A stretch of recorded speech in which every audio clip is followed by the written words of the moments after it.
Welcome to I Said It, part of the Go for the Two radio network.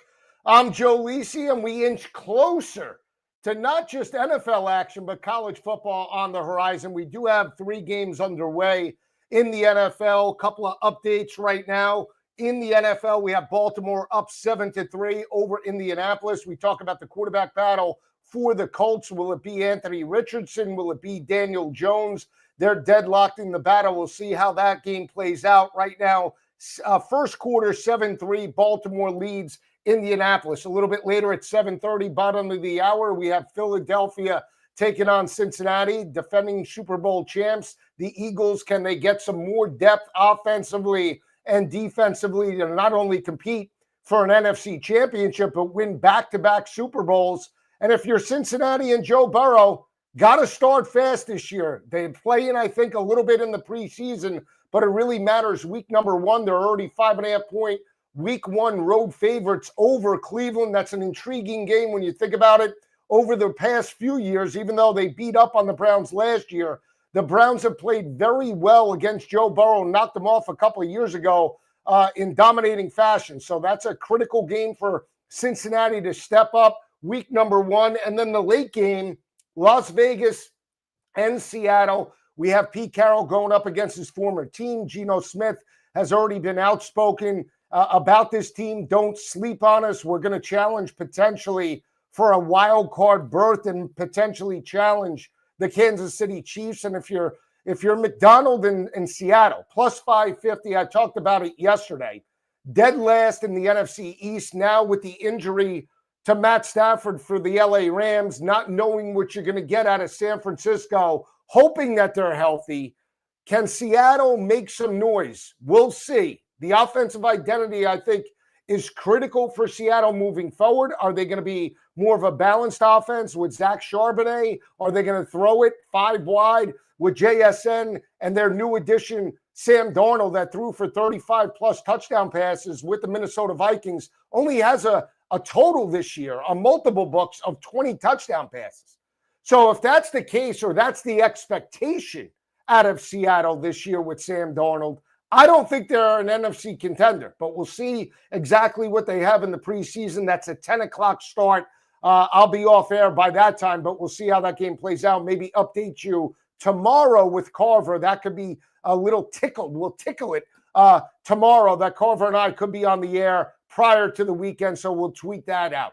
A lot of storylines as it relates to college football. I've been talking college football week number 1, storylines throughout the offseason. I did catch last night the first episode of the SEC Any Given Saturday. And of course, they start out with Brian Kelly. They start out about the LSU Tigers and how that week 1 matchup started against USC. I mean, it was great. I love documentaries like that. They go behind the scenes. You get an in-depth look of the programs, not just LSU, but in-depth in the first episode with South Carolina. South Carolina knocks off Kentucky 31-6 last year. Lenora Sellers in that game. Week number 2 was one of the best college football games that we have seen all of 2024. That game, Lenora Sellers, Raheem Sanders, Rocket Sanders, jumped up 17-0 on LSU. They were completely walking through the motions in the first half of that matchup. Caden Durham comes on, they score, they make it 17-16. All of a sudden, South Carolina battles back, and it goes right down to the wire. Fourth quarter, 36-33. And LSU prevails because South Carolina misses a field goal to tie it and send it into overtime. And if you're Brian Kelly and you're LSU, you cannot not lose week 1 against the Clemson Tigers. And that's, I guess, where we'll jump in, because I am talking college football throughout the offseason as we inch a step closer to week 0. We're just 16 days away from that matchup in Dublin. Iowa State and Kansas State, 2 teams looking to compete, not just for a Big 12 title, but more importantly, be that team from the Big 12, like Arizona State, to crack the college football playoff. So Avery Johnson, Rocco Beck, we'll dive into that as we inch a little bit closer. But I've been breaking down stats. I've been breaking down all of the situations for both teams. And I think this is an intriguing matchup for both LSU and Clemson, specifically to gain momentum. And if you're Brian Kelly, and I mentioned it, you lose 3 straight. You're Brian Kelly. Okay, you lose the first year you're there, week number 1. But then all of a sudden you turn it around with a young quarterback in Jaden Daniels, and you win an SEC championship. You win the West when there were divisions. You knock off Arkansas and Fayetteville with Harold Perkins and that defense stepping up. You knock off Nick Saban, the mad scientist. You roll the dice, riverboat gambler, a la Bobby Bowden back in 1988. Go for the 2. Go for the 2. I said it, not you. That was the best call, and that was the right call in that particular game. So now you have all of this optimism in Baton Rouge. You got all the optimism. You got all the fan base buying in. This is it. We're going to be the team to beat. Just like 2019, we got a quarterback. We have a coach that can coach us in a big spot. And all of a sudden, 2 straight years, you lose week 1 and you regress. And I think when you look at that game last year and you look at LSU, the week 1 loss stung. The week 1 loss to USC, you have the lead in the fourth quarter, 17-13. You allow them to basically go the length of the field, and you can't get off the field. And then obviously with less than a minute left, you can't convert. But you overcome a huge deficit against South Carolina. You're basically trending. You erase week 1. And now you're trending, and you knock off Arkansas, and that defense by Blake Baker is flying. Whit Weeks, that defense is moving sideline to sideline. You have to have your head on a swivel, man. Pick up that robber. That's the way LSU was playing. They knocked around a very physical Arkansas team. But what happens? They jump out to a first half lead against Texas A&M. They jump out, they have a double-digit lead. And we always talk, and I talk about coaches, good coaches, elite coaches. And in that situation, Mike Elko outcoached Brian Kelly because Connor Wegman couldn't do anything in the first half. He looked like he wanted to go back to high school because that defense had him confused. He couldn't move the football, third down situations.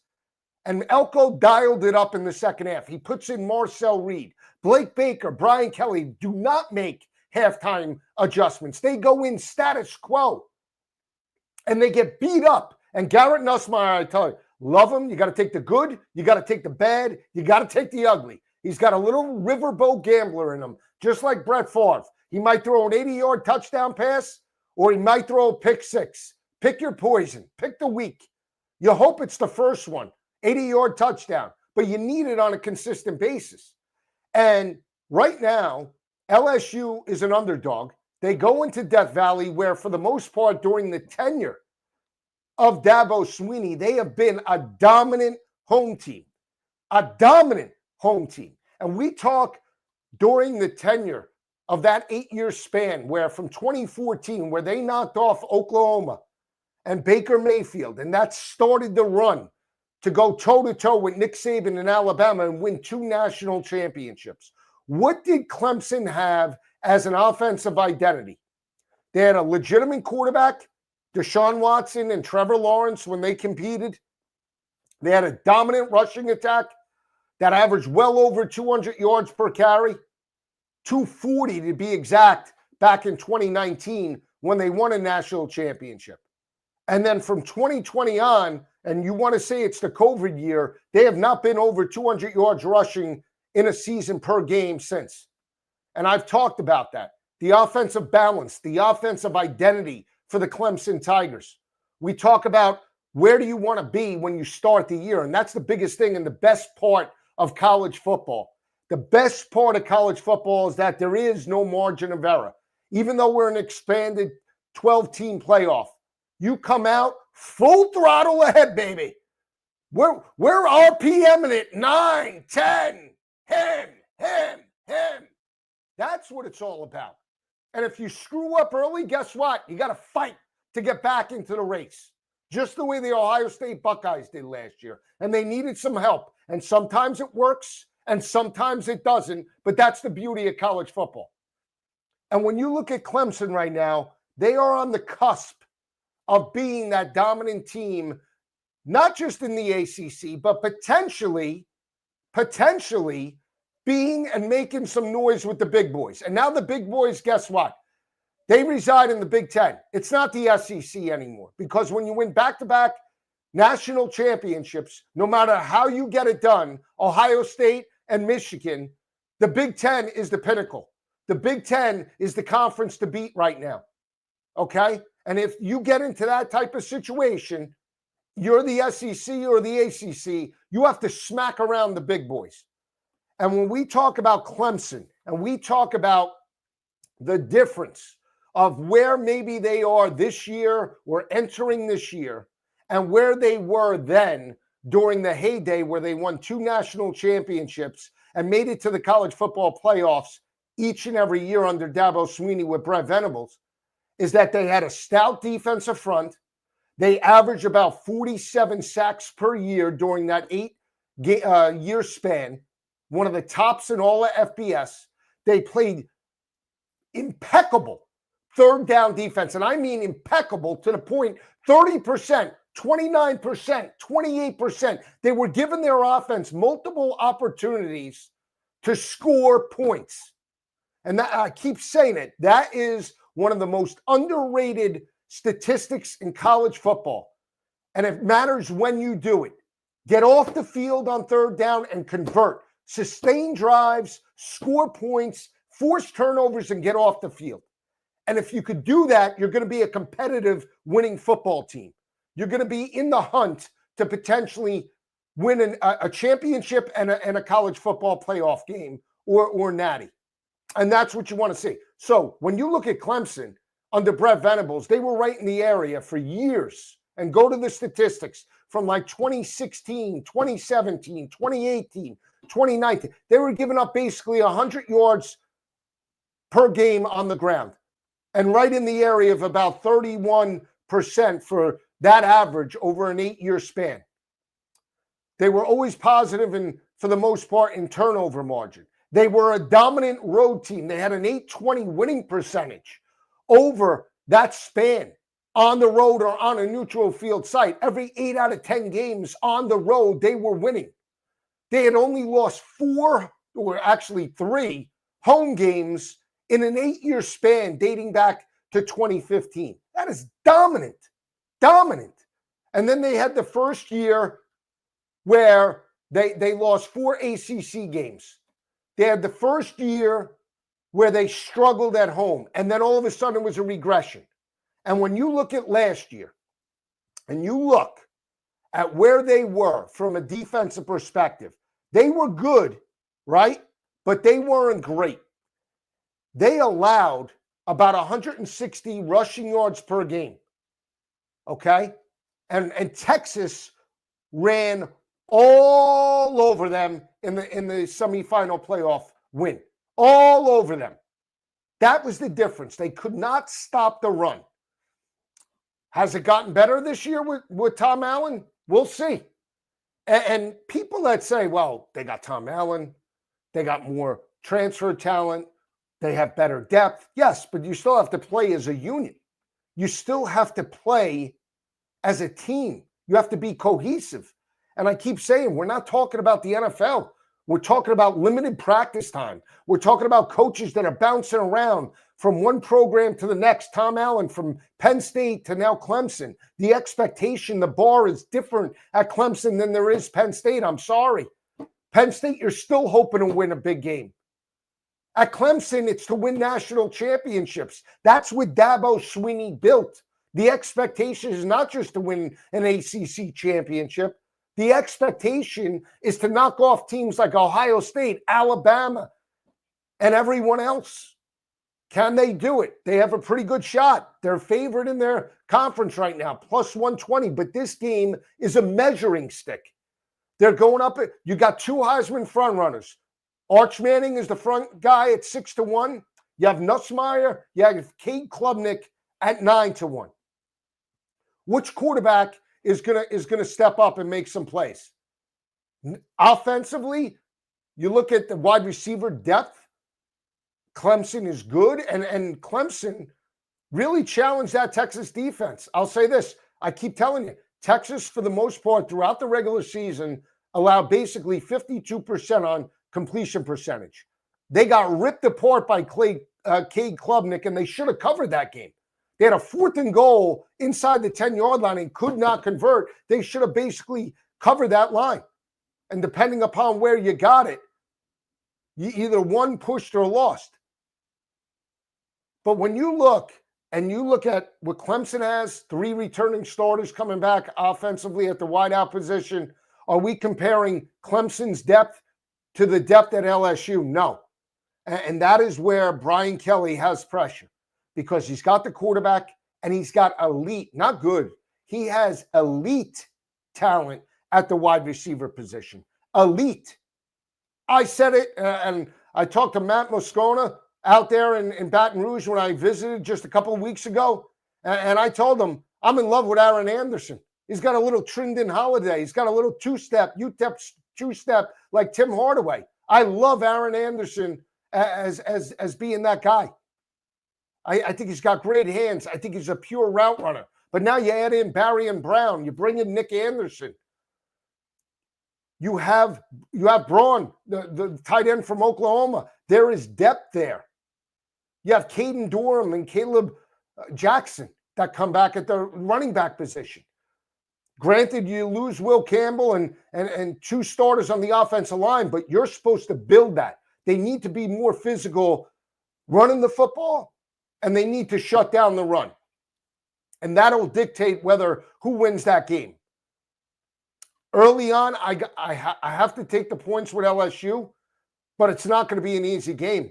It is not going to be an easy game. Total-wise, it wouldn't shock me if we go under the total. And obviously, I'll dive into this more as we inch closer to week number 1 to really get a feel about where I stand. But early on, I do like LSU. I like a ton of totals. And obviously, like I said, everything is for news and entertainment. This is it. Gamble at your own risk, but we break it down throughout the show. I'll tell you what I like. I talked about it throughout the week, college football-wise, some of the totals, and I've been, logo boy, here he is, logo boy, totals. Look at this, huh?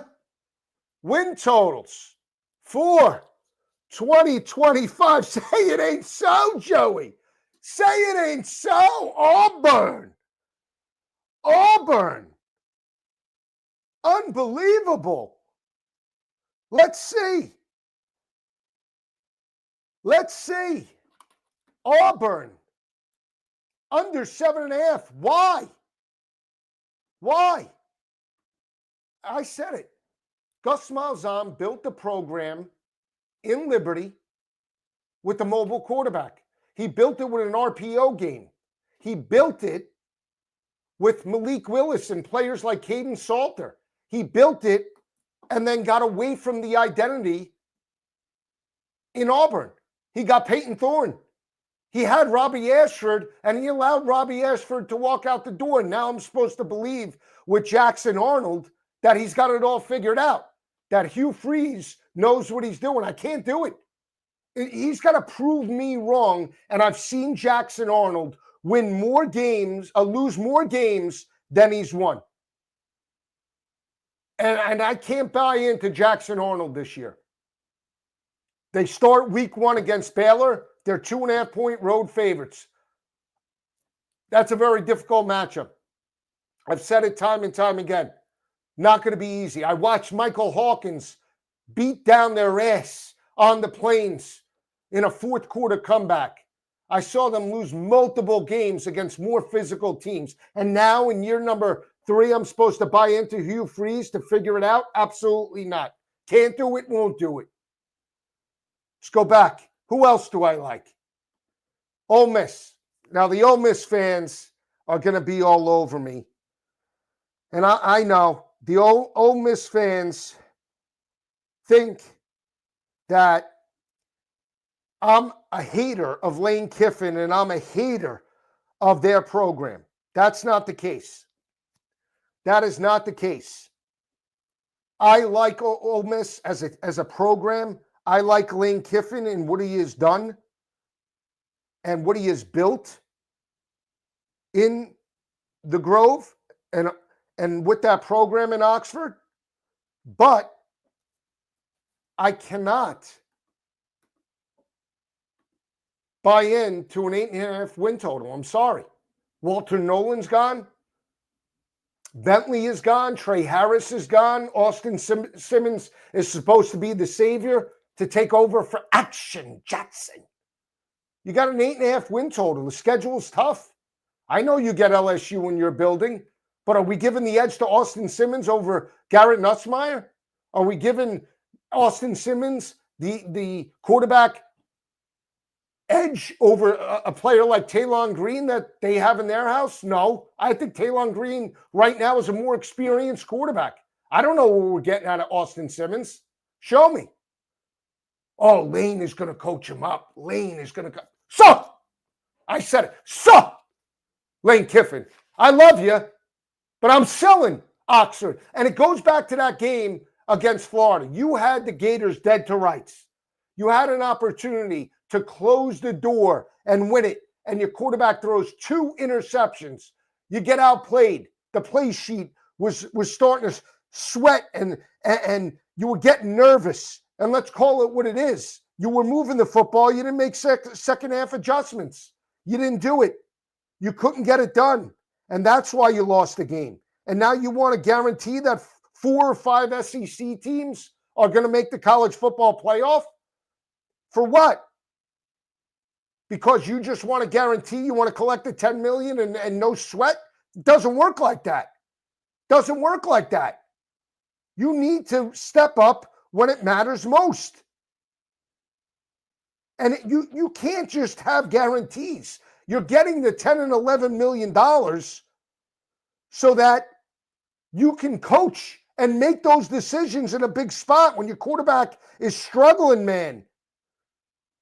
When your quarterback isn't coming through and he's about to maybe puke on the sidelines because that Gator defense was flying sideline to sideline, baby. That's what you got. That's what you're getting paid the $10 million for. Find a way. That's the difference. That is the difference. So sold on Ole Miss. I'll go to another one. Wisconsin. Okay. This is strictly by default. Joe, what are you talking about, man? What are you talking about? Wisconsin sucks. I know they suck. I get it. My question to you is this. Remember when Luke Fickell, a couple of years ago, took Cincinnati, actually 3 years ago, to the college football playoff with Des Ridder and Jerome Ford and all those flashy guys, Sauce Gardner? Luke could have written his check on anywhere he wanted to go. Luke could have went to USC to take over for Lincoln Riley. Probably a better move for USC. At least Luke has some stones, more stones than Lincoln Riley. And we could get into that in a bit. But Luke Fickell was brought to Wisconsin to elevate the program and get them over the hump. And what has he done? He has regressed. He is worse than Paul Chryst in Wisconsin. I never thought I would say that. Gutless Paul Chryst that couldn't win a big game. We're going to run it. We're going to run it. That was the problem. And then you get Luke Fickell, and you could barely limp to a 500 record. Luke Fickell's best game was covering the 13.5 in Camp Randall last year against top-ranked Oregon, where they lost that game 16-13 and got the cover. Outside of that, what has Luke Fickell done in Madison? Hasn't done anything. And when you look at the schedule for Luke Fickell and Wisconsin as a whole, let me get it up for you. Let me pull it up so that way we can all look at it. Wisconsin's schedule, 2025. Here we go. Let's see. Good old Luke. By default, ready? Miami of Ohio, Middle Tennessee, Alabama. Now, that's where they lost that game in Camp Randall because the quarterback went down and obviously backup came in. They stunk. Maryland, you got to beat Mike Locksley. So we'll give them Maryland. We'll give them Middle Tennessee. We'll give them Miami of Ohio. And Miami of Ohio now has Daquan Finn from Toledo. Talk about a lateral move. I don't know why Daquan Finn went from Toledo to Miami. He couldn't get any other offers, but Iowa, Ohio State, Oregon, not easy. Washington, not easy. Indiana, not easy. Illinois, Minnesota. Guess what? Luke Fickell, you got to get to 6 wins. And when you look at it, you got to get it done. You can get it done. You can get it done. Which best? You got to get it done. Otherwise, he gone. That number for Luke Fickell, plus 136 to the over. Plus 136 to the over. Here's another one. Blue-collar team, Arkansas. I understand they lose their wideouts. I get that. I understand they lose some playmakers. But Sam Pittman is a very good coach. Arkansas has an elite, I think an above-average quarterback. I don't want to call him elite, but he could take games over when he's on in Taylor Green. I think Sam Pittman is a good enough offensive line coach to get those hog mollies going and running the football. And they can outman teams this year. And I know they have a difficult schedule, and I get that. They have to go on the road to the Liberty Bowl at a conference game. The first 4 games are very difficult. But I believe in Sam Pittman to rally to get to 500. And when they can run the football, they are on. I like the value of Arkansas. Schedule says no. I say yes. I said it, not you. Arkansas. Next win total that we're like. Here's another one. Vatek. Now, couple of gurus. Everybody loved Vatek last year. Remember? 8.5 win total. They got drones coming back. This was a team that was on the cusp. They had 17 returning starters. I heard it, returning production, the charts and graphs, and I got it. But let's be honest, when you lose that game to Miami, it takes some wind out of your sails. And you can make the argument 50-50. They deserved to win that game. It was a catch. It wasn't a catch. It was inconclusive.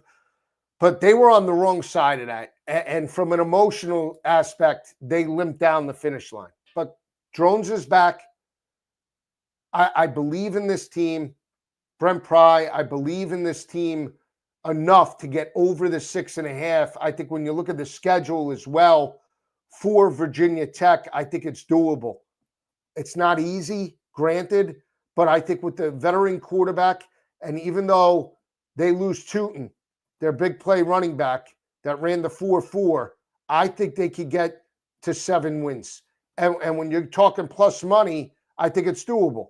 Now, let's go through it, right? Week 1, South Carolina.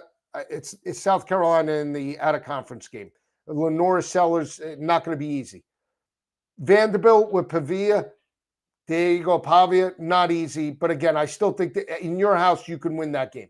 Old Dominion, which for years has been a thorn in the side, going back when Gerard Evans was there as quarterback and all the days, they would knock off the Hokies from time to time. But the fact that it's in Blacksburg, I think they get that win. So let's say they're 2-1 heading into Wofford, 3-1. NC State, I'm not high on NC State and Doran. I think they can win that game. And the Wake Forest game, there's potentially 5 wins. Okay? When you look at just, Dickert and that team in Wake Forest, it's doable. Haynes King and Georgia Tech, yes. But if you go back and look at that game with Georgia Tech, that is a rivalry game that crazy things happen in that matchup. Anybody can win. It's a coin flip. No matter how good or bad, you say, I think that line's probably less than 6.5. And you got to say, depending upon where Virginia Tech is, they might be catching a field goal in that matchup as long as Georgia Tech is as good as everybody expects, potentially on pace for an 8 or a 9-win season. California, without Ott and Fernando Mendoza and where Wilcox is with this team, they should win that game. Louisville will be tough. Florida State obviously could be fighting for their lives. Virginia and Miami, I think they could get there easy. I think they could be an 8-win football team. I honestly believe that. And I think they have good value. So I'm willing to take a shot on over the 6.5 at plus 118. The other one, and the last two, and I talked about it at length, is Baylor for me was a team that was trending. They had won 6 straight. They had beat up on teams throughout the regular season, teams that were good and fighting for Big 12 championships and bowl lives. And you just look at the teams they beat down the stretch. They beat Kansas when Kansas was trending 45-17. They put up a 50 spot on that team in Lubbock and Texas Tech. I mean, Sawyer Robertson, 28 touchdowns, 8 interceptions. Dave Aranda, it's not easy. And when you see the 7.5 at minus 105, you're like, oh, yeah. But you look at the schedule, and that's where a lot of people back off. When you look at Baylor's schedule and you say, okay, where is Baylor this year, schedule-wise, one of the toughest in college football, okay? When you just look at it in the first 3 games of the regular season, they start, or first 4, Auburn, at SMU, Samford, Arizona State. If they can get out of that with only 1 loss, they're cooking with fire. Then they on the road in Stillwater.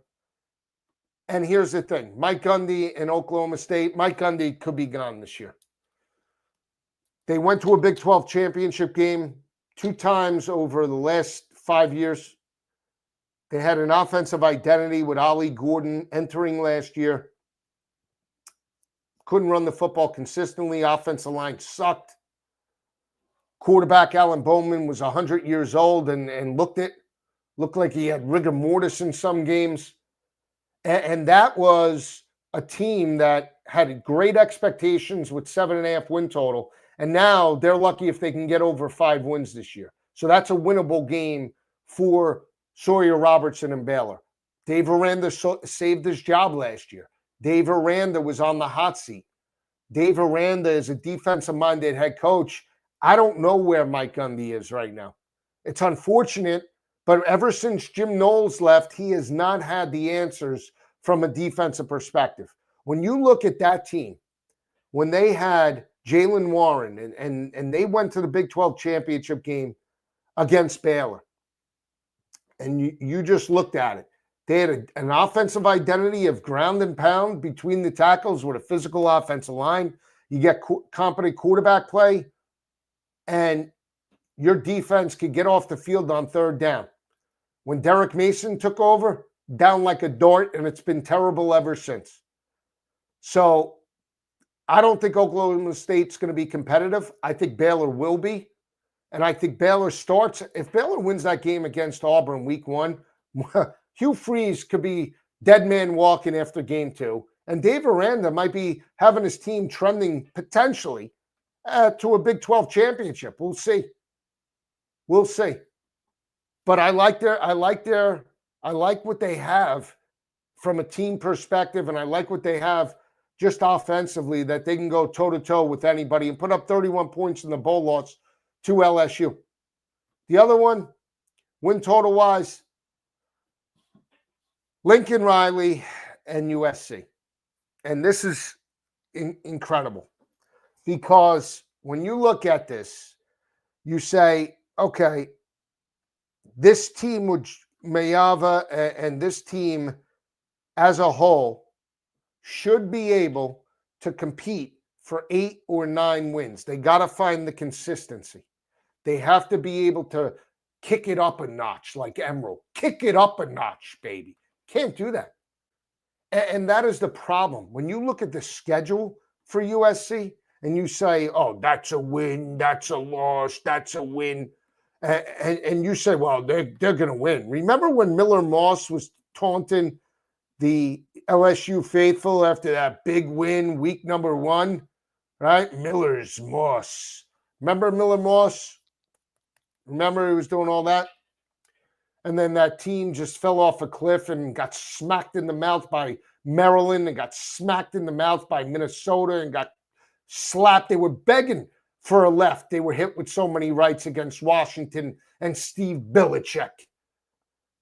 Can't happen, Lincoln Riley. I tell you, he's a terrible head coach. Anybody that thinks Lincoln Riley's a great head coach, again, is crazy. I'll say it. Yeah.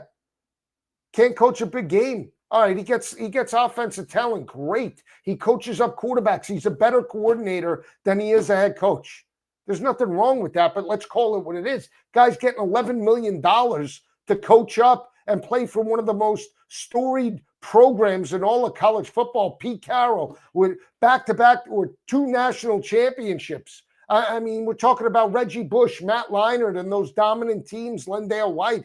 I mean, where are we now for USC? We're hoping to get to a bowl game to knock around Louisville? Like, give me a break, man. So when you look at the schedule for USC, and I'll keep banging this drum.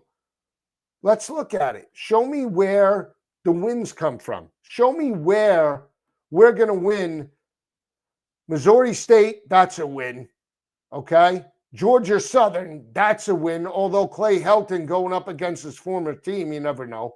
Purdue, that's a win. Michigan State, that's a win. We'll give them 4 now. Illinois with Altmaier and Bielema. Bielema's a better coach than Lincoln Riley. I said it. He's a tougher mentality type of coach. He'll find a way to put his team in a position to win. Michigan, tougher. Notre Dame, tougher. Matty Rule, Matty Rule, tougher. There's 4 losses.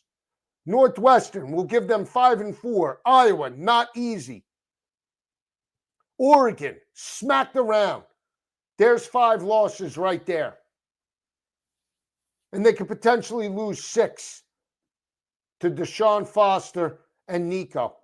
So you tell me, where am I off base? When you had Caleb Williams, you couldn't win a Big 12 championship. I'm supposed to buy in now with Mayava and this team? It's incredible. So that's what will play out. This is what I'm looking at for the win totals. I'll put it up again. I like these totals. I think they have a good shot. Auburn under the 7.5, just because of an offensive and team identity for the Auburn Tigers. Ole Miss, I'm not buying into Austin Simmons as being the savior. Wisconsin, I'll give a comment that everybody loves because they have to. Arkansas, Taylon Green, Braylon Russell, Virginia Tech, Kyron Drones and defense, Baylor, Sawyer Robertson, and I think they could steal some games early, and then USC, because I just don't think Lincoln Riley's a good coach. There you have it. That's what I'm looking at. So we'll see exactly what transpires this season. We'll see exactly the storylines that inch towards week 0. Again, we're just getting started with the college football coverage. We're just getting started with every aspect of football. Going to be talking football hopefully each and every night. This is what it's all about. Carver and I are going to do something tomorrow, hopefully to get you prepped and ready. And like I said, there's nothing better than off-season as we inch closer. I'll give a couple updates. Bengals out of the game, 14-7 over the Eagles. Over. Ravens 14-6. Oh, that John Harbaugh. All he does is win in the preseason. 14-6, and then the late game Raiders and Seahawks. You could tweet at me games you want to know, teams you want to discuss. I'm going to be back with Coach Bowden next week. We're setting them up, getting them all prepped and ready for ACC action, SEC action, Big Ten, and we'll be kicking it around. So stay with me all season long. We're going to do I Said It 3 times a week. We're going to run it 3 times a week, hopefully back-to-back days. We'll put them out. Anything you want, tweet at me, and I'll see you tomorrow. Have a great day, everyone.